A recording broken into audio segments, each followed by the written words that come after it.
భవంబదీనం శుభపూర్ణభావ మనోలాసకీర్తి ఆ బ్రహ్మ విష్ణు దేవగా నిన్నెంత నేనెంత వాడను దయాచింప ఏక భూతనాథ శంకర పరమేశ్వర భక్తవ శంకర శంకర శంకర పాహిమాం అర్ధనారీశ్వర నన్ను కరుణించడానికి వచ్చేవాళ్ళని కానీ ఎంతో ఆనంద పరవశంతో గజాసురుడు ఆ దేవీ విమానంగా వెళ్తున్న పార్వతీ పరమేశ్వరుని చూసి సాగరంలో మునిగిపోయాడు. లే గజాసుర లేచి నీకేమి వరకు కావాలో కోరుకో అని పరమేశ్వరుడు అనగానే స్వామి పరమేశ్వర ఏ భూతనాథ గంగాధర మహానుభావ నాకు అన్నీ ఉన్నాయి కానీ ఏం అక్కర్లేదని అనిపిస్తుంది. కానీ మీరు కోరుకుంటున్నారు కనుక నేను ఏదైనా వరం కోరుకుంటాను తండ్రి. పరమేశ్వర శంకర అని ఆ గజాసురుడు ఒక వరం కోరుకుంటాడు అన్నమాట. ఏది వద్దన్నాడు ముందు శంకరుడు కోరుకోమన్నందుకు గాను మీరు వరం ఇస్తారంటే నేను కాదంటాను. మహాప్రభు భూతనాథ అనే నాకు ఒక వరం ఇవ్వండి. ఎల్లప్పుడూ మీరు నా హృదయంలో నిలిచిపోయి ఉండాలి, నా హృదయంలోనే ఉండాలి. మీ చేతిలో తప్ప నాకు ఎవరి చేతిలో మరణం లేనట్టు వదాన్ని ఈ గజాసురుడు. అయితే సరే గజాసుర అని అలాగే నేను వరం కోరుకోమన్నాను. అలాగే సరే అని సూక్ష్మరూపి అని పరమేశ్వరుడు గజాసుర హృదయంలో ఉండిపోయేది. పార్వతీదేవి నందగణములు అందరూ చేయనది లేక కైలాసానికి వెళ్ళిపోయారు. అప్పటి నుండి గజాసురుడు దేవికి మారంగా వెలిగిపోతూ ఉన్నాడు. ఎంతో ఆనందంగా పరమేశ్వరుడు తన విషయం వెళ్ళిపోయాడు కదా.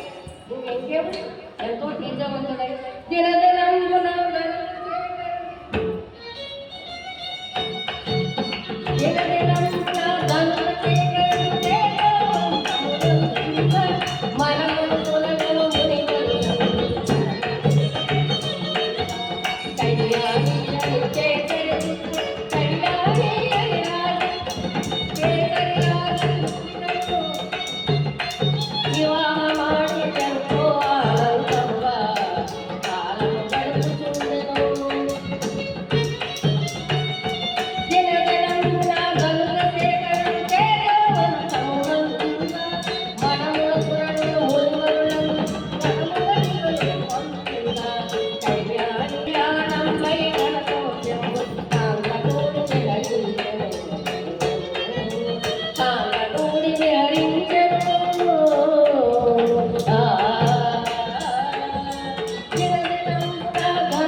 అయితే ఈ తేజోబలం అక్కడ ఉన్న దేవతలు పురలోకంలో ఉన్న దేవతలు అక్షరాలు అప్పుడు ఆ కాలంలో అందరూ కూడా అన్ని ఎక్కడెక్కడ భూలోకంలో ఏం జరుగుతుందో అన్నీ చూస్తున్నారు. అవన్నీ ఇప్పుడు ఏంటి అని అంటారు. ఏమని మరి అప్పుడు అలా జరిగి నమ్మకంగా ఉంటారు. అయితే ఇలా అందరూ ఆయన అలా గొప్పగా పరిపాలన చేస్తున్నాడు. తను చాలా ఆనందమయంగా ఉన్నాడు. మళ్ళీ ఏ లోకం లేదు దండెత్తు వస్తాడు ఆ గజాసురుడు గారి. మురుడు దేవతలు అష్టదిక్పాలకు ముందు భయం.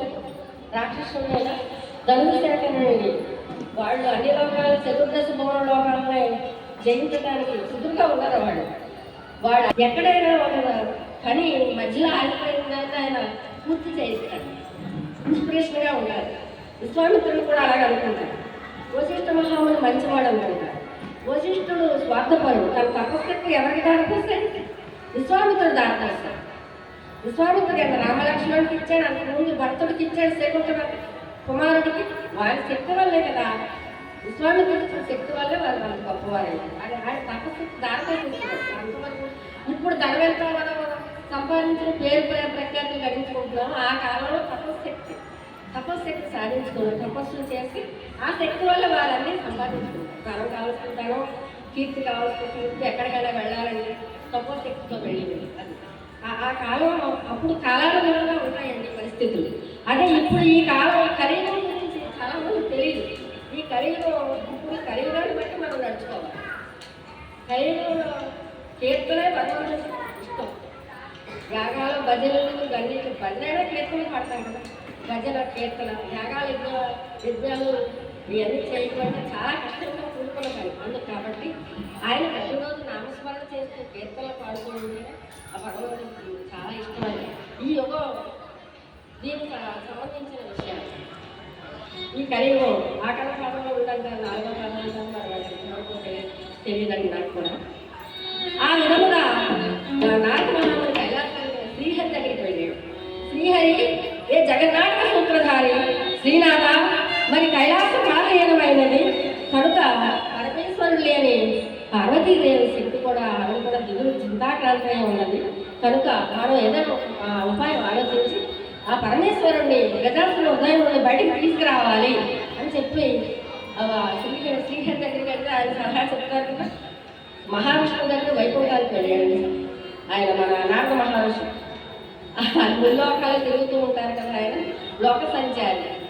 ఆయన వెళ్ళేసరికి అక్కడ ఆయన నారద మహర్షి మన అన్నమయ్య కాలం వరకు ఉన్నారు కదండి భూలోకం. ఆ తర్వాత ఈ శ్రీహరి ఒక ఉపాయం ఆలోచించి, సరే అయితే నేను ఒక ఉపాయం చెప్తాగా, గజాసురుడు వినోద ప్రియుడు కనుక ఆటపాటలతో మెప్పించి అతన్ని మనం ఆయన గజాసురుడు హృదయంలో ఉన్న పరమేశ్వరుని బయటికి తీసుకొచ్చి పరమేశ్వరుని చేతులను అతన్ని మరణింపజేసేలాగా మనం ఉపాయం ఆలోచించి మనం బయలుదేరదామని చెప్పి బ్రహ్మదేవుడు, ఇంద్రుడేమో సన్నాయి, ఇంద్రుడు కీర్తిశరము, దేవేంద్రుడు కీర్తిశరము, బ్రహ్మ వీరణము, నారాయణ దోలు, అలా నాలుగు వాయిద్యములు పోని నందిని ఒక గంగిరెద్దు కమ్మని, ఆ గంగిరెద్దుకి మెడలో గడ్డలు పట్టి వేసినారు, ముక్కుకు తాడు పుట్టి బంగారు తొడిగారటండి కొమ్ములు, జరీ పట్టు పంచలు వేసినారు ఆ నంది మీద. నందీశ్వరుడు గంగిరెద్దు అయ్యాడు కదా, అలా తోలుకుంటూ గంగిరెద్దులు అన్ని తలొక వారి నలుగురు 4 ఆయుధాలు వాయిద్యాలు పట్టుకుని బయలుదేరి పుణ్యవతిపురం బయలుదేరారండి.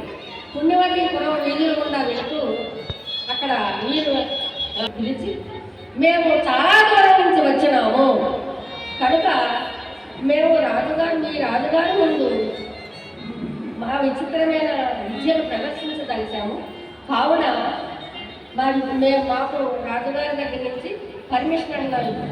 వారేమో అవగాహన మాకు ఒక అవగాహన ఇప్పించండి, ఒక అవకాశం ఇవ్వని చెప్పి నారాయణుడు మాట్లాడగానే ఆ ద్వారపాలకుడు వెంటనే పరుగును వెళ్ళే లోపలికి గజాసురుడికి తెలియచేయగానే గజాసురుడు ప్రవేశపెట్టమన్నాడు. లోపలికి వెళ్ళారు. వెళ్ళి మీరందరూ కూడా అక్కడ రాజుకు నమస్కరించి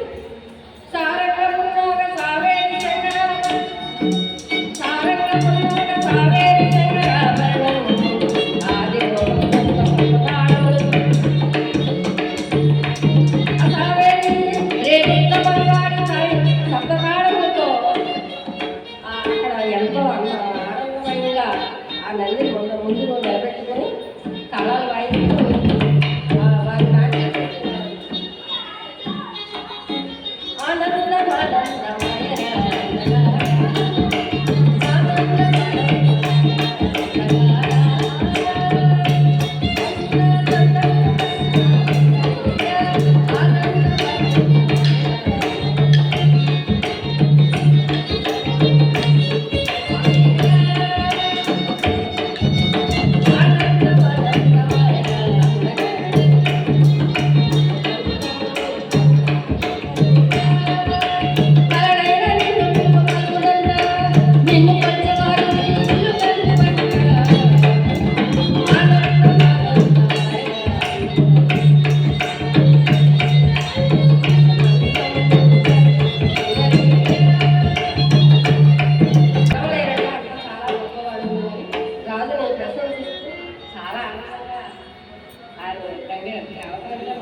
భక్త మహాశైలారా ఈనాడు వినాయకుడు తెలియజేస్తున్నాను.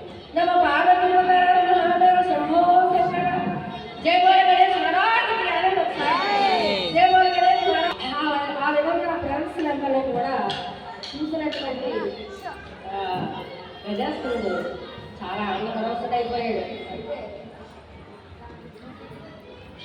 ఇచ్చి నచ్చింది మీ ప్రదర్శన, నచ్చింది మెచ్చింది మీ ఆటకు, నచ్చినది నాకు కనుక మీకు ఇచ్చవచ్చిన వాళ్ళని కోరుకోమని ఒక గ్రాంధిక భాష వాడేయండి. మీకు ఇచ్చవచ్చిన వాళ్ళని కోరుకోండి అని వారందరికీ తెలియదు కదా. మార్గదర్శనంలో వెళ్ళారు దేవేంద్రుడు తెలియదు, నారాయణుడు ఇచ్చవచ్చిన వాళ్ళని కోరుకోమన్నాడు. వెంటనే ఇంకా శ్రీహరికి చేతికి చిక్కేశాడు గజాసురుడు. ఎంత చాలా బాగుందని చెప్పి ఇంకా సరే ఇచ్చవచ్చిన వాళ్ళని కోరుకోమన్నావు కదా రాజా, మరి నువ్వు ఆడి తప్పని వాడు కదా, మాట ఇచ్చావు, తప్పకుండా నేనేమనుకోని ఇవ్వాలి అని శ్రీహరి నటన సూత్రధారి అయిన శ్రీనాథుడు శ్రీహరి ఆ వైకుంఠవాసుడు రాజా నేను వరం కోరుకుంటున్నానని నంది కొమ్ములుతో పొడిచి నంది కొమ్ములతో నీ పొడిచి గలసిని పొందుగా మాటించుటకును పొందుగా వరములకు సమ్మతిని ఈ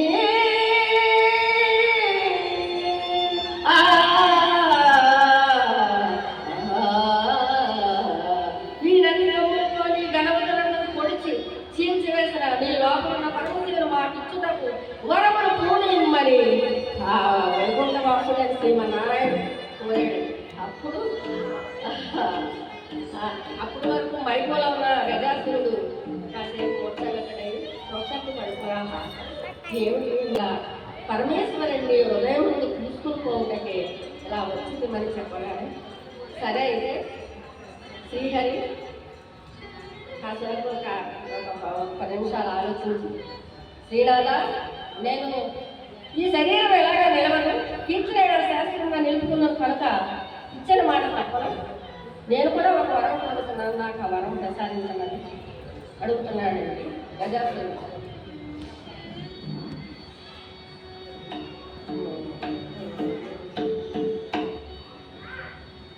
ఏ శ్రీనాథ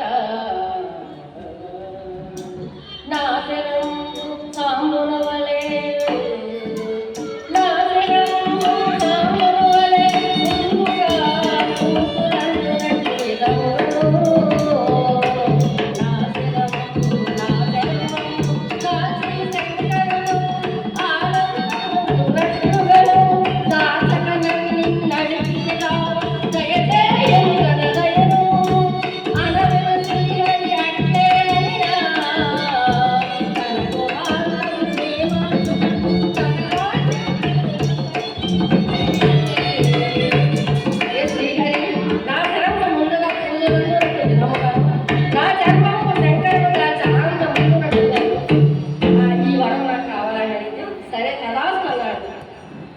శ్రీహరి సరే అని చెప్పి ఆ విధంగానే జరుగుతుందని వెంటనే నందిని ఆ నందీశ్వరుడు కొమ్ములతో గజాసురుడు తన రాజ్యభారం తన కుమారుడు భీమాక్షుడికి ఇచ్చేశాడు. రాజ్యసత్వం అంతా అప్పటి నుంచి గజాసురుడు శివధ్యాన మగ్నుడై ఆయన పద్మాసనం వేసుకుని కూర్చుని ఉండగా నంది కొమ్ములతో ఆయన వక్షస్థానం తీర్చివేయగా పరమేశ్వరుడు బయటికి వచ్చిన పార్వతీ ప్రధాన మహాదేవ అనంత భక్త మహాశివుడు ఓం నమ శివాయ ఓం నమ శివాయ ఓం నమ శివాయ ఓం నమ శివాయ ఓం నమ శివాయ ఓం నమ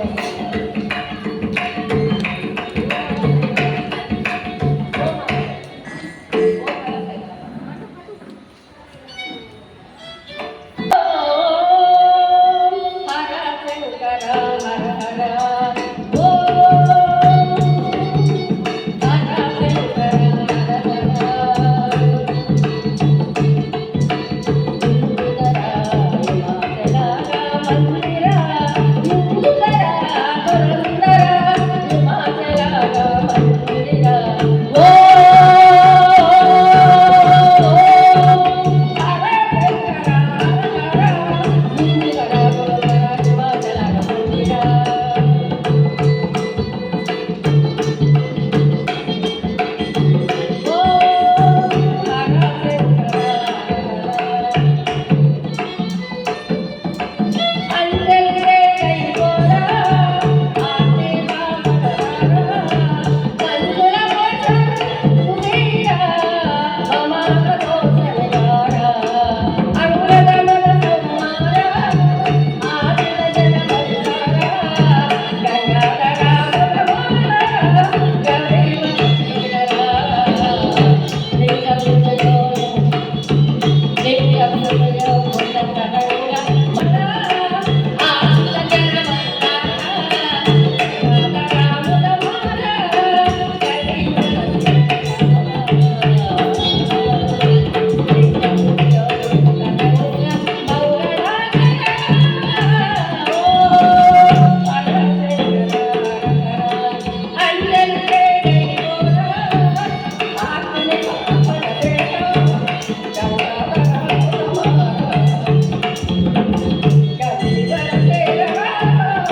వారంతో ఉండి ఇక్కడే తరిస్తున్నాం మనం. కొన్ని త్యాగాలు చేసి కానీ ఆయన గొప్పవారు అబ్బాయి ఒక త్యాగయ్య ఒక క్షేత్రయ్య అలాంటి వాళ్ళు మహాభక్తులు. మనం మామూలు భక్తులు మహాభక్తులు అవ్వలేము. మనం ఎంత కృషి చేయాలి, ఎన్ని భాగాలు పడాలి. ఆ మహాభక్తుల గారికి, త్యాగయ్య గారికి, పోతనమాచుల గారికి, సహజ పండితుల పోతన గారు రచించినటువంటి గజేంద్ర మోక్షణంలో ఒక శ్లోకానికి రామచంద్రుడు వచ్చి అక్కడికి అదే ఆయన ఊరు బమ్మెర ఆయన ఇంటికి వచ్చిన శ్లోకం పూర్తి చేశారు రాముడు. ఎంత మహాభక్తులు వస్తాడండి ఆయన. మహాభక్తులందరికన్నా నమస్కారం. పరమేశ్వర శంకర జయ గణేష్ మహారాజుకి. ఆ విధముగా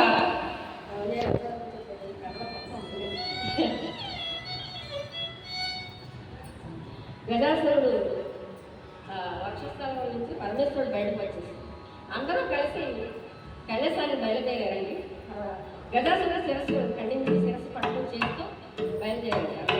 వెళుతూ ఉండగా దారిలో ఒక ఏ పని చేతగాని ఒక పేదవాడు భార్య బిడ్డలు పోషించుకుంటే ఏ పని చేస్తారు వనామకుడు పశ్చిమ నారాయణమూర్తిని శ్రీహరిని ఆయన పాదాలు పట్టుకుని వేడుకుని నాకు ఏ పని చేత కాదు మహాప్రభు, ఏదైనా వృత్తి నేర్పించండి, నేను భార్య బిడ్డలు పోషించుకోలేకపోతున్నానని దీనవరంతో అడిగితే, అయితే నువ్వు నా దగ్గర ఉన్నటువంటి గంగరెద్దుకి సంబంధించిన వస్తువులు నీకు ఇస్తున్నాను. ఈ ప్రదర్శన గంగిరెద్దుని కూడా నడుపుతూ ఒక గంగిరెద్దుని ఏర్పాటు చేసుకుని ఈ వస్తువులతో గంగిరెద్దు వాడు వేషం వేసుకుని భిక్షాటం చేస్తూ జీవించమని ఒక దారి చూపించారు. ఆ వస్తువులు ఆ గాలిలో అందించేసారు. అప్పటి నుంచే గంగిరెద్దుల వేషం వచ్చింది.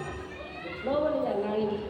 ఆ విధంగా జరిగిందండి. మరి పరమేశ్వరుడు కైలాసానికి వస్తున్నారు కదా, ముందుగా వెళ్ళి నారద మహర్షి అక్కడ పార్వతీదేవి తెలియజేస్తే సతీదేవి భక్తరాకకి ఎదురు చూస్తూ ఈ లోటు ఇప్పుడు ఏం చేస్తున్నది, మీరు జ్యోతిషం చూసి చెప్పండి పొందేవాళ్ళు.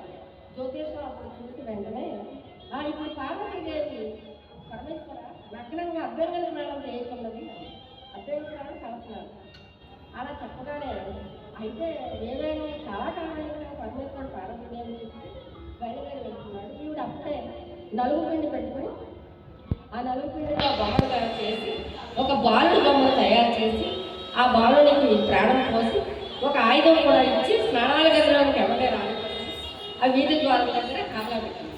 పరమేశ్వరుడు వెళుతూ ఉన్నారు. వెళుతూ దగ్గరికి సమీపించగానే నందివాహనుడికి నగరంలో ప్రవేశించగానే అక్కడ వాళ్ళు అడ్డగిస్తున్నారు. అడ్డగించి వాగ్వివాదానికి దిగాడు పరమేశ్వరుడు. ఎవరిని రాని ఇట్లా వెళుతున్నావు గమ్మ చేయలేవు గమ్మ చేయలేవు గొప్పల పోసాగిన ఎవరిని రాని ఇట్లెందుకు వెళుతున్నావు గమ్మ చేయలేవు గొప్పల పోసాగిన మాట్లాడుతున్నాడు నాడమాట్లాడుతున్న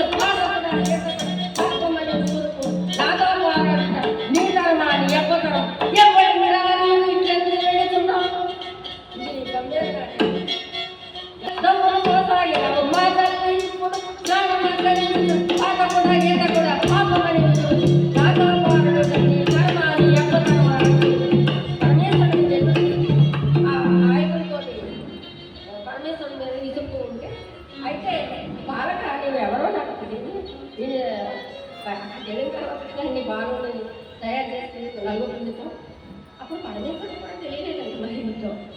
ఆ తర్వాత నేను మాత్రం కైలాసానికి కైలాసానికి అడ్డుపడ్డాను. శంకరుడు నాకు తిరుగు తప్పు, నువ్వు నువ్వు దారికి అడ్డుతాడు, నేను లోపలికి వెళ్ళాలని మళ్ళీ ఇంకొకసారి చాలా గట్టిగా గంభీర కంఠంతో పరమేశ్వరుడు వాదానికి దిగితే ఈ బాలకుడు కూడా నా స్వరం పెంచి మరలా ఎదిగిస్తున్నాడు. పరమేశ్వరుడిని లోపలికి వెళ్ళగానే అడ్డంగా నిలబడ్డాడు. మా తల్లిగారు ఎంత గొప్ప ఆవిడ ఇచ్చిన శక్తి నాకు ఉంది, శక్తి ప్రదాత. మా తల్లిగారు ఆజ్ఞ నేను జమదాటను, నేను లోపలికి ఎట్లయినా నేను లోపలికి వెళ్ళాను, నేను ఇక్కడ నుండి యమలోకానికి పంపిస్తానని చెప్పి బెదిరిస్తున్నాడు. సరే పరమేశ్వరుడు ఇంకా ఆగలేదు. సరే అయితే ఇంక నువ్వు నా మాట వినవు, నువ్వు అడ్డు చదువు కాబట్టి అడ్డంగా ఇలా నిలబడ్డాడు. లోపలికి వెళ్ళగానే వెంటనే తన చేతిలో ఉన్న సోమంతో ఆ బాలకుడి శిరస్సు ఖండించి వేశాడు. నమ్మ పార్వతీ మహాను శంభో జయ గణేష్ మహారాజ్ పరుగు పరుగు 10 పాదాలకు 10 పాదాలకు నమస్కరించి ఆయన ఇంకా పరమేశ్వరుడు ఇలాగా మీరు ఇలా వచ్చేసారు పరమేశ్వర ద్వారం దగ్గర ఎవరో లేరా అని అడిగితే లేకేమి ఉన్నాడు ఒక బాలకుడు. ఆ బాలకుని శిరస్సు ఖండించి వచ్చుకొని లోపలికి అన్నారు. లోపలికి ఎలా వచ్చారు మీరు అడిగింది నేను తల్లి మర్చిపోలేదు. భర్తను చూసి మర్చిపోలేదు ఆ బాలకుడు సంగతి. అయితే ఆ బాలుడు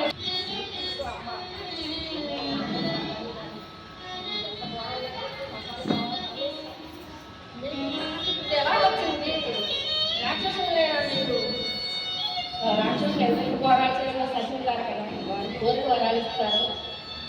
ఇది నా ప్రారంభం ఇలా చేసేది పరమేశ్వర నాకు కావాలని చూస్తూ ఉన్న సతిని ఊరుకోబెట్టి తాను గజాసురుడి దగ్గర గజాసురుని శిరస్సు తీసుకువచ్చారు కదా పరమేశ్వర. ఆ శిరస్సు ఆ బాలకుని పెట్టి ప్రాణం చేసి పట్టించారు.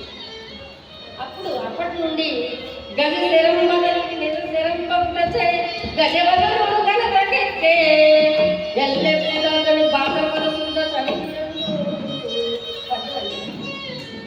గజ శరం బదలికి నిజ శరం పంపచే గజవదను గణతకెత్తే జమ్ము పొలములు ఫలం అనేక రకాల పుష్పాలు అనేక రకాల ఫలాలు పూజించి భక్తి గదుల నరిమల్లె బుద్ధితో నైవేద్యము సమర్పించిన ఎడల ఈ విఘ్నేశ్వరుడు ఇలా పూజిస్తే ఎవరికి విఘ్నాలు రావాలి విఘ్నాలకి క్రమగణానికి అధిపత్యం చేస్తాడు.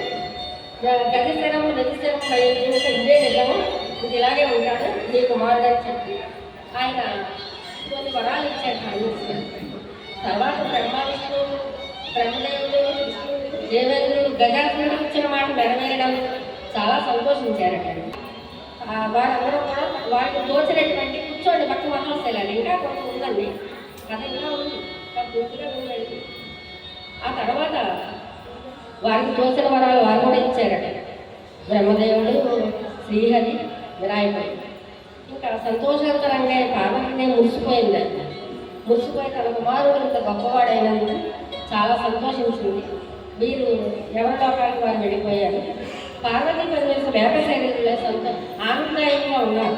అలా ఉండగా కొన్నాళ్ళకి భాద్రపద శుద్ధ చవితి పండుగ చవితి వచ్చింది. ఆ చవితి రోజున వినాయకుడికి అందరం పూజలు చేసి పండ్లు బాగా విలువలు ఉండరాడు భక్తి దగ్గర అందరం పెట్టేసరికి ఊళ్ళోకి వచ్చారట. కైలాసాల నుంచి వినాయకుడు వచ్చి అన్ని తిని పిల్లాడి బొజ్జ పెద్దదైనది. బొజ్జ పెద్దదైనందువల్ల ఇంకా తల్లిదండ్రులని దర్శనం చేసుకోవడానికి కైలాసానికి వెళ్తున్నాడండి. ప్రజల భక్తులందరూ వచ్చిన కారణం లేదు. వెళ్తూ దారిలో నడవలేక తను మూషిక వాహనం మోయలేకపోతుంది.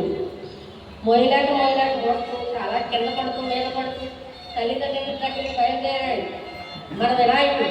అలా వెళుతూ దారిలో కొంచెం దగ్గరికి కైలాసం దగ్గరికి వెళ్ళేసరికి పరమేశ్వరుడు యొక్క అక్కడ శిరోమణి అయినటువంటి చంద్రుడు నవ్వు ఆపుకోలేక ఈ వినాయకుని అవస్థను చూసి పకారించి అని నవ్వాడు.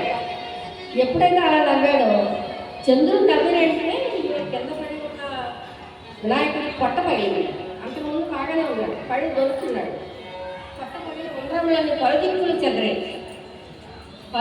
చెదిరేసరికి ఈ అవస్థను చూసినటువంటి పార్వతీదేవి తన కుమారుడు యొక్క బాధపడ్డ చంద్రుడు నవ్వినందుకే నా కుమారుడికి ఉండ్రాలు బయటపడిపోయి ఇలా చాలా అవస్థపడుతున్నాడు. వ్యధభరిద్రాలయ్యి ఇంకా నా కుమారుడికి దుష్టదోషం తగిలింది కనుక ఎలాగైనా సరే ఆ చంద్రుడిని శపించాలని పెట్టుకుని తల్లి జగన్మాత నా కుమారుడు వ్యధభరితుడై ఎంత అవస్థపడుతున్నాడు, నా దగ్గరికి నన్ను దర్శనం చేసుకోవడానికి వస్తున్నా నా బిడ్డని ఎంత ఆకర్షణమనే చంద్రుడు నవ్వు ఆపుకోవాలని నవ్వాడు.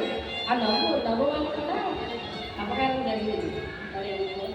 ఆ రకంగా ఆ తల్లి చెప్పిస్తున్నాడు.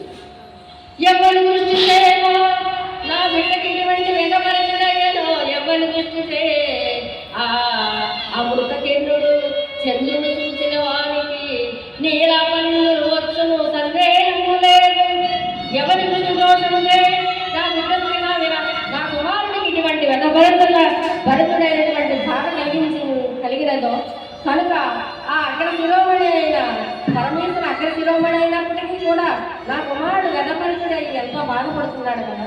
ఆ చంద్రుడిని చూసిన వారికి ఈ వినాయక చవితి సందర్భంగా నీలాపరంగలు వచ్చుగాక అని శపించిందంట జగన్మాత. చవితి అంటే అన్ని చవితులకి ఆవిడ ముందు, అన్ని చవితులకి కూడా అసలు చంద్రుడిని చూడకూడదని శపించింది.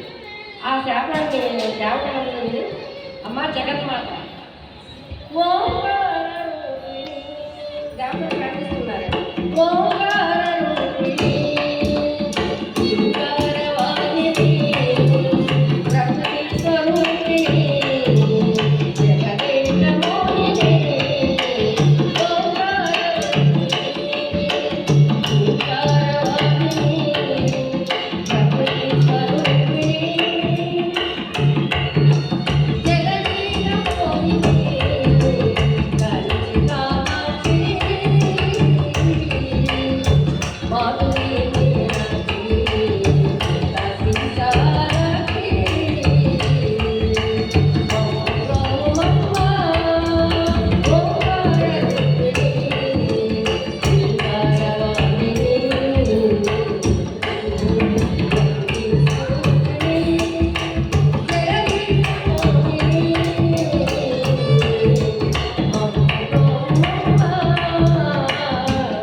చంద్రుడు ఆ లోకమాత, ఆ కళ్యాణి, ఆ మహారాణి దేవరాణి పార్వతీమాత అప్పటి నుంచి మనకి ఇలాగా జరుగుతుందండి. ఆ ఒక చవితికే లేదు. శంకరాచార్య రచించినటువంటి వినాయకుడి పంచరత్నాలు పాడతారు.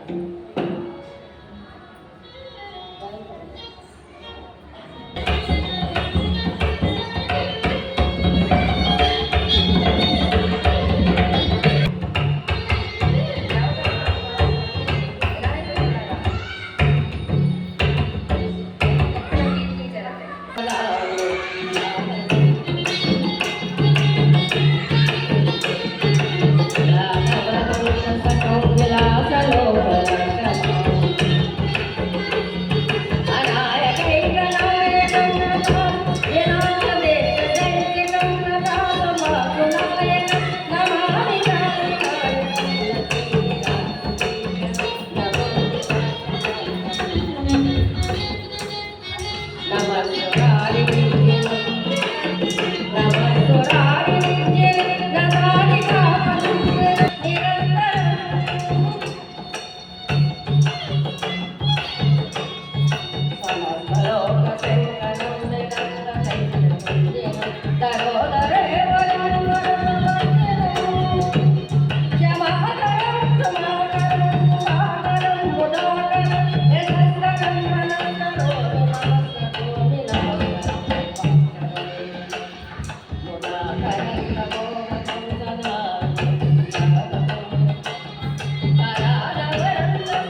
మూర్తికి ఉయ్యాల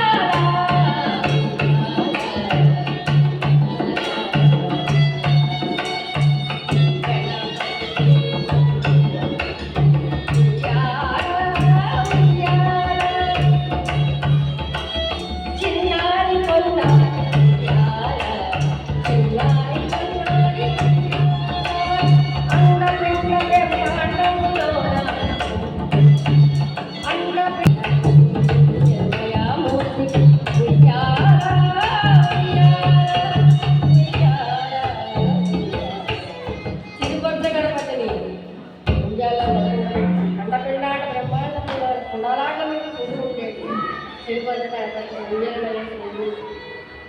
ఆ తర్వాత వాళ్ళు జనలోకాలు వెళ్ళిపోయి ఎలా పొందుతారో ఇలా జరిగింది అందులో బాగానే ఉన్నారు.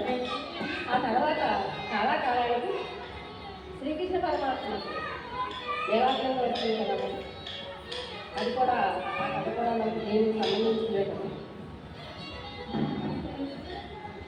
ఎంతో శాస్త్రానికి తెలిసిన ఒక మహారాజు అంటే ద్వారక దగ్గరలో ఉండేటండి. శాస్త్రానికి పరిపాలించిన రాజ్యం కూడా ద్వారక దగ్గరలోనే, కృష్ణ పరమాత్మ త్రేతాయుగంలో పరిపాలించిన ద్వారక దగ్గరలోనే ఉండేదండి శాస్త్రాధిక రాజ్యం. బలరామకృష్ణుడు ఇరువురు కూడా ఒక రోజు శాస్త్రాధిక రాజ్యానికి వెళ్తారు. శాస్త్రాధికుడు అయిన మహాభక్తుడు, ఆయన మహారాజు మహాభక్తుడు, లేకపోతే సూర్యుడు ఉపకారమైంది. నాకు ఇస్తే నేను ప్రజలందరికీ బంగారాన్ని పంచిపెడతానని అడిగితే సరేనని ఆయన విన్నాడండి.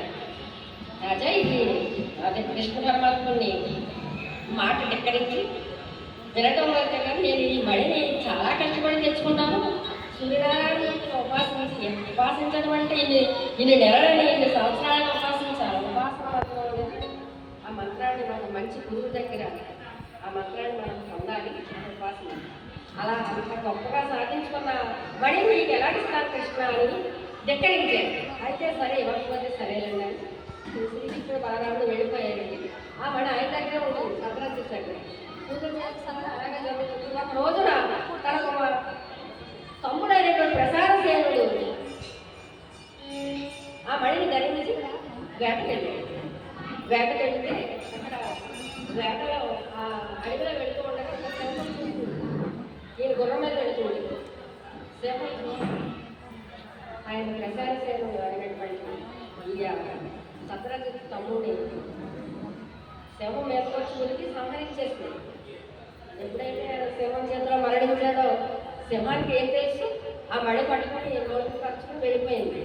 వెళుతూ వెళ్తూ చాలా దూరం పరిగెత్తి వెళ్ళిన తర్వాత ఈయన త్రేతాయుగంలో ఉన్నటువంటి జాంబవంతుడు చూశాడు. జాంబవంతుడు చూసి సింహబలుడు కదా, జాంబవంతుడు అంటే సింహాన్ని చంపగల వీరుడు, విరాటి వీరుడు సింహబలుడు. అందుకే వీరుడు వేరు, విరాటి వీరుడు వేరు, భక్తులు వేరు, మహాభక్తులు వేరు. ఆ విధంగా సింహబలుడు అయినటువంటి ఎలా జరిగింది, ఒకరోజు చంటి రోజున ఇలాగా చంద్రుడి వరకు ఆయన కూడా పూజ చేస్తారు. వినాయకుడు పూజ చేసి వినాయకుడు పూజించే అంత గొప్పవాడు. వినాయకుడు అంటే ఏంటి, అంత మహిమ కలిగినటువంటి వినాయకుడు పూజించి ఆకాశంలో చూడకుండా పాలపాత్ర అలా చూశాడు. ఆ పాలపాత్రలో చంద్రుడు కనిపించాడు.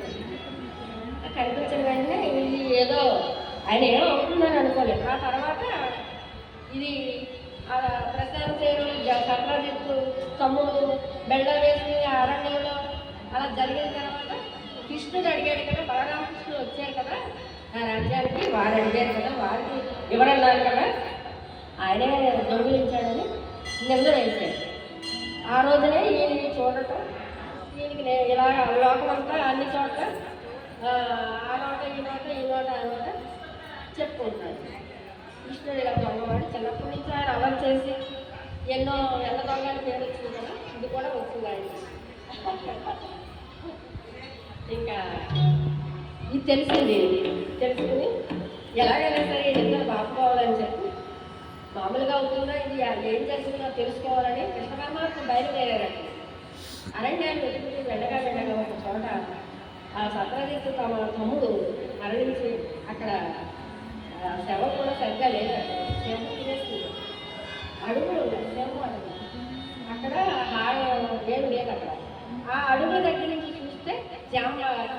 ఎలుగుబంటి కదా, జాంబవంతుడు ఎలుగుబంటి లోపం, ఎలుగుబంటి అడుగులు చూసాడు.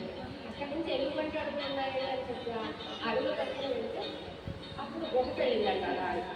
ఆ గుహ దగ్గర లోపల జిమ్ముతుందట. లోపల వెళ్ళగానే అక్కడ జాంబవతి ఉయ్యలకి తగిలించి ఆ హారాన్ని అంత పెద్దగా పట్టించుకోలేదు. ఆ జాంబవతి అలా పెట్టి ఉయ్యలు తగిలించిందట హారాన్ని ఆ మడిని. అయితే జాంబవంతుడు ఎక్కడికో వెళ్ళాడు లేడు. కృష్ణ పరమాత్మ గుహలో ప్రవేశించగానే ఈ జాంబవంతుడు కూడా వచ్చాడు. వచ్చి చూసి ఈ మడిని తీసుకెళ్తున్న కృష్ణుడు ఏమిటో ఎదురు తిరిగి, ఈ మడి నాది, నాకు దొరికింది, నేను నీకు ఎలాగిస్తానని జాంబవంతుడు ఎదురు తిరిగితే అప్పుడే 8 గంటలకి 8:10కే నిద్రపోవాలి వెళ్ళిపోయారు భక్తులంతా. జాంబవంతుడికి కృష్ణ పరమాత్మ, శ్రీకృష్ణ పరమాత్మకి జై. కృష్ణ వందే జగద్గురు, కృష్ణ వందే జగద్గురు, కృష్ణ వందే జగద్గురు, కృష్ణ వందే జగద్గురు.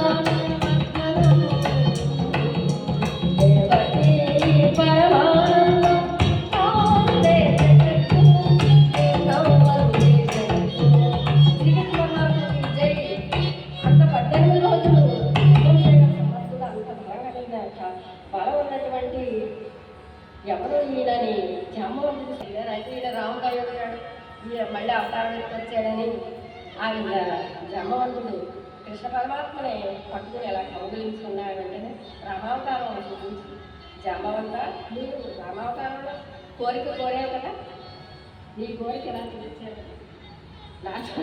అందుకే ఇప్పుడు సరైన పాదాల మీద పడి జాంబవంతుడు మహాప్రభు ఎంత భాగం చేశాను, నీకు ఎంతో చూసేసాను నేనని క్షమించమని అడిగి జాంబవంతుడు ఆ తర్వాత తన దగ్గర ఉన్న మడిని తన కూతురైనటువంటి జాంబవతిని కూడా ఇచ్చి కృష్ణ పరమాత్మను సమర్పించి ఆయన దాయాన్ని చూసుకున్నాడండి. జాంబవంతుడు తన ఇందులో రాదు, ఆయన మరి ఎలా వెళ్ళాడో ఏమో తెలియదు. ఆ తర్వాత శ్రీకృష్ణ పరమాత్మ అక్కడి నుంచి బయలుదేరి సత్రాజిత్ దగ్గరికి, సత్రాజిత్ కుమార్తె సత్యభామ ఉన్న రాజ్యానికి సత్రాజిత్ దగ్గరికి వచ్చి మళ్ళీ అక్కడ ఆయనకి ఇచ్చేయాలి కదా, ఇచ్చేసి వెళ్ళిపోతాం ద్వారకాన్ని బయలుదేరి జాంబవతిని తీసుకుని బయలుదేరి వస్తుండగా సత్రాజిత్ దగ్గరికి వెళ్ళి, ఇదిగో రాజా, నేను దొంగిలించానండి, నా దగ్గర దొంగలు వేశాను, దీనికి కారణం నాకు నిలాభం, ఆ రోజు నాకు వినాయక చవితి రోజు ఇలా జరిగింది, అందుకే నేను ఇలా నిలాభంలో వయవలసి వచ్చింది అని మడిని సమర్పించేసి ఆ మడి తీసుకుని సత్రాజిత్ ఈ మడిని నేను ఏం చేసుకుంటానని అప్పుడు అన్నాడు. ముందడిగినప్పుడు కానీ ఈ మడిని నా కుమార్తె సత్యభామ కూడా నీకే సమర్పిస్తున్నాను, వివాహం చేసుకోవాలని కృష్ణ పరమాత్మ వేడుకుంది. సరే అని కృష్ణుడు అంగీకరించాడు. ఆ తర్వాత సత్యభామ కూడా వివాహం కలిగింది. అంగరంగ వైభవంగా ఎంతో కళ్యాణోత్సవంలో వారి మీదనే సాగనంటారు. ద్వారక బయలుదేరారు కృష్ణ పరమాత్మ. కృష్ణ పరమాత్మ ఈ విధంగా అన్నారు, నాలాంటి అవతార పురుషులైన నన్నే నాకే వినాయక చవితి కాలపాత్రలో చదువుని చూస్తే ఇంత నిరాకరణలో చిన్న అవస్థలు పడ్డారే, సామాన్య మానవుల సంగతి ఏంటని చెప్పి అందుకనే ఆయన వర్ణించారు కృష్ణ పరమాత్మ. ఈ కథ వినాయక చవితి కథ రాసిన, చదివిన, విన్న, ఈ పూజ దగ్గర అక్షంతల కలిసి ధరించిన ఎటువంటి నిరాకరణలో రావు అని పరమాత్మ శ్రీకృష్ణ భగవాను ఇచ్చిన వరమైంది అని చెప్పి అప్పటి నుండి జాగ్రత్త ఇంద్రారంభ గోవింద, గ్రహాల గోవింద, ఆంజనేయ గోవింద, ఏడుకొండవాడ గోవింద, జై బోలో గణేష్ మహారాజుకి, జై బోలో గణేష్ మహారాజుకి జై. అప్పటి నుండి కూడా ప్రజలందరూ లోకవాసులు, చతుర్దశ భువనవాసులు, చతుర్దశ 14 లోకాలు, దేవతలు, మానవులు, దానవులు కూడా అన్ని 14 లోకాల్లో ఉన్న వాళ్ళు వినాయకుడిని పూజిస్తారు. అన్ని లోకాలు మనకు కనిపించాలని పాతాళలోకం ఉందంటారు. ఏంటంటే ఏదో ఆ ఏంటిది సురలోకం, తలాతలం, గజాసుర వదాన్ని ఆనంద గణపతి వినాయక చవితి వచ్చినటువంటి పెద్దలైనటువంటి ఈ దేవస్థానం యువ గారి తల్లి ఇక్కడ ఉన్నటువంటి కళాభిమానం కళా పోషకులు ఎందరో ఉన్నారు. అందరికీ నా కళాకారులు తెలియజేస్తున్నాను. మేడం